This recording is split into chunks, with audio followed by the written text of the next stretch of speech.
All right, we're at the University of Maryland Severn building. This is their new maintenance facility. We've put a bipolar array up there. It's 2,632 modules. It's roughly about 630 kilowatts of power up there. We'll look at 2 inverters and arrays all over the roof. Really broken up roof. It's got arrays all over the place. It's a bipolar system, so we've got balanced negative and positive arrays, and then takes the DC power to the inverter, converts it to AC power, runs the building. Right now it's just a portion of the array on the southwest roof. We're looking at Soneva 240 watt panels, and they're mounted on a Sunlink 10-degree ballasted rack. So we put no penetrations in the roof at all. Everything's just weighted down with cinder blocks. We put them in for maximum coverage. We definitely want to get them southerly facing. This roof south is actually like that way, so we're only off by 5-6 degrees. Let's say south was behind us and we had to turn this, we would get a lot less panels on. It'd be a lot more complicated. This system's nice. It has the feature to tilt up so we can wire it and do maintenance on it. This is a combiner box. I think we have 2 of them out here in this array. What we're looking at is for each combiner box, there's going to be 14 strings of 14 panels. We'll wire them up in series in 14. So there's 14 in a row there. They'll all plug in together. At the end of those 14, you'll have a home run, positive and negative, and they run back to the box. Gets wired into the box and then jumps up to a larger size.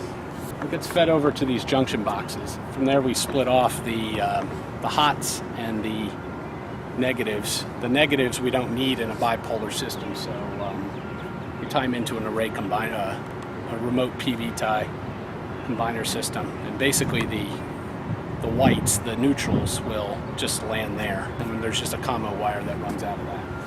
So it saves us a lot of wire costs. We don't need to run heavy wire all the way back to the inverters. This is the remote PV tie for the 333 inverter, the larger one. And as you can see, we've got pipes coming in from the roof over there, the roofer standing on over there. They all meet up here. We've got positive and negative. Basically the neutrals of both of those will land in here. Okay. And they just land dumb. We don't really need them. And there's just a communication cable coming out of here that goes to the inverter. If there is a problem, it'll trip a circuit and basically short circuit the whole thing. Just let the power pass through until we can come out and fix the problem. But what it does is, instead of having to run these very large pipes all the way down with another set of wires, we can just land them here. With wire costs being what they are, that's a huge savings. So it's coming through these 4 feeds here. They come into these array combiners.